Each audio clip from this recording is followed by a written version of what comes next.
Puji Tuhan, saya bersyukur saat ini kita semua ada lagi di rumah Tuhan untuk bisa mendengar firman Allah yang akan menguatkan dan memberkati kita semua. Bapak Ibu jemaat yang dikasihi oleh Tuhan Yesus, pembacaan firman Allah pada saat ini masih pembacaan yang sama dengan minggu lalu, namun ada bagian-bagian yang perlu kita dengar lagi dari seluruh ayat itu. Ya, Yakobus pasal 5 mulai ayat 16 sampai ayatnya yang ke-18 kita baca bergantian, nanti ayat 18 kita sama-sama. 16 saya, karena itu hendaklah kamu saling mengaku dosamu dan saling mendoakan supaya kamu sembuh. Doa orang yang benar bila dengan yakin didoakan sangat besar kuasanya. 17 jemaat. Elia adalah manusia biasa sama seperti kita. Dan ia telah bersungguh-sungguh berdoa supaya hujan jangan turun. Dan hujan pun tidak turun di bumi selama 3 tahun dan 6 bulan. 18:23, lalu ia berdoa pula dan langit menurunkan hujan dan bumi pun mengeluarkan buahnya. Demikian pembacaan firman Allah. Kita masih ada dalam seri khotbah doa Kristen dengan subtema merdeka dalam kaitannya dengan doa orang percaya menurut teladan Nabi Elia. Ya, merdeka dikaitkan dengan doa orang percaya menurut teladan Elia. Ada satu kalimat kunci yang saya angkat minggu lalu dan perlu saya ingatkan lagi minggu ini adalah bahwa Elia itu berdoa dalam kemerdekaan dan doanya membawa kemerdekaan. Kalau saya bilang Elia berdoa dalam kemerdekaan, artinya Elia berdoa sebagai hamba Allah yang telah dipindahkan dari gelap menuju terang yang ajaib. Sehingga tidak ada lagi penjajahan dosa atau hal-hal yang menjadi penyebab penghambat sebuah doa yang dinaikkan. Dan luar biasa bahwa doa Elia itu membawa dampak luar biasa, membawa berkat luar biasa. Makanya saya sebut bahwa doanya itu juga memerdekakan. Nah, kenapa bisa terjadi seperti itu? Kita sudah pelajari dua hal, saudara-saudara. Yang pertama adalah Elia adalah manusia biasa yang dibenarkan oleh Allah. Yesus berkata, akulah jalan dan kebenaran dan hidup. Tidak ada seorang pun dapat datang kepada Bapa kalau tidak melalui aku. Doa adalah tindakan datang kepada Bapa. Dan datang kepada Bapa harus melalui Yesus. Karena hanya melalui Yesus orang menjadi orang benar. Sehingga kita bisa gabungkan doa orang benar besar kuasanya. Roma 5 ayat 1 menyatakan dengan tegas bagaimana seseorang dibenarkan. Sebab itu kita yang dibenarkan karena iman, kita hidup dalam damai sejahtera dengan Allah oleh karena Tuhan kita Yesus Kristus. Iya, kita hanya percaya doktrin justification by faith. Pembenaran karena iman, saudara-saudara. Dan iman itu hanya dalam Yesus Kristus. Semua kita ini sekalipun sudah terima Yesus, saya tekankan, kita masih bergumul dengan dosa, bahkan masih bisa salah, masih bisa jatuh dalam pikiran, perkataan, perasaan, dan lain sebagainya. Hanya masalahnya Bapa tidak melihat kitanya. Bapa melihat Yesus di dalam diri saya dan saudara.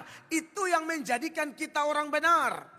Saya ngomong kita masih jatuh bangun, jelas orang dewasa akan mendengar dan memahami. Gembala tidak sedang memberi rekomendasi supaya kita sengaja main-main dengan dosa. Bukan itu.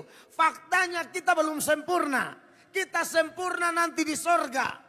Di sini ini kita harus terus berlari. Sekalipun kita sudah ditangkap, kita tidak boleh anggap diri sempurna, tidak boleh sombong rohani, melainkan kita mengejarnya. Seperti apa yang Paulus katakan dalam Filipi pasal 3 mulai ayat 12. Ini yang Paulus tegaskan dan harus menjadi prinsip saya dan saudara. Perhatikan ayat 12. Bukan seolah-olah aku telah memperoleh hal ini atau lebih sempurna. Wow. Melainkan aku mengejarnya kalau aku dapat juga menangkapnya. Ini seorang rasul, pelayan Tuhan, hamba kebenaran yang juga sudah dimerdekakan seperti Elia. Tetapi dia bilang begini, bukan seolah-olah aku sudah sempurna. Kesadaran seperti ini yang membuat orang tetap mencari Allah. Kesadaran seperti ini yang tetap membuat orang tidak bisa menjauhkan diri dari keintiman pribadi dengan Tuhan. Dan juga di dalam pertemuan-pertemuan kudus seperti ini. Atau tim pelayan demi kepentingan kerajaan Allah. Dia tahu dia belum sempurna. Jangan sebaliknya. Oh, saya tidak sempurna, jadi saya tidak layak masuk gereja. Itu ungkapan yang dikendalikan oleh setan. Kalau sudah tahu tidak sempurna dan sempurnanya nanti di sorga, tapi masih ada waktu, cari terus. Seperti Paulus mengatakan, melainkan aku mengejarnya. Kalau aku dapat juga menangkapnya, karena aku pun telah ditangkap oleh Kristus. Aku telah dibenarkan, gara-gara pembenaran itu aku berlari kencang. Nah, kira-kira begitu ya. Buang masa lalu, lupakan yang di belakang. 13.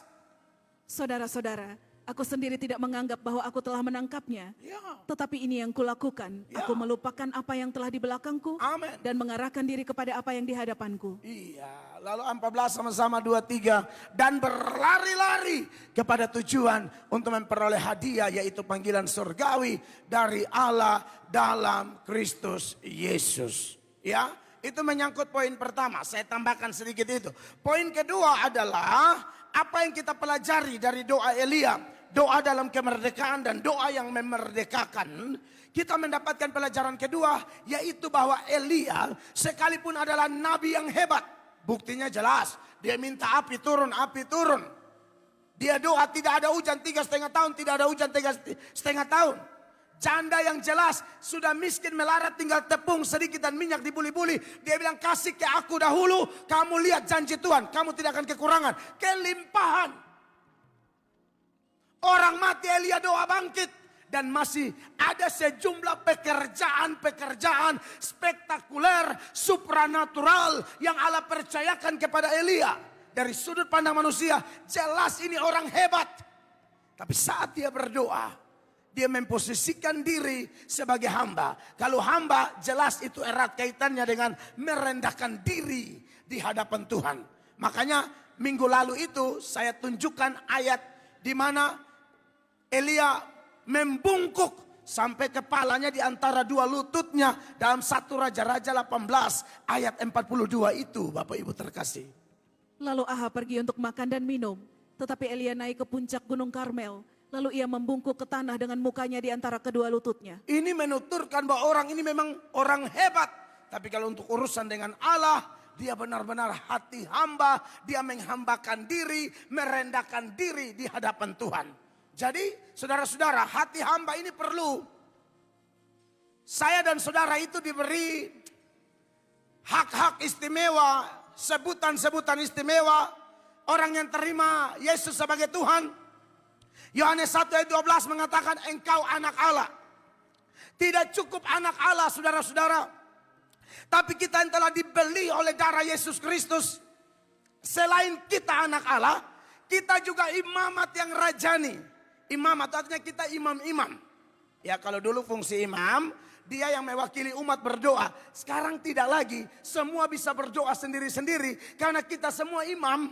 Dan kita bukan hanya imam, kita raja saudara-saudara.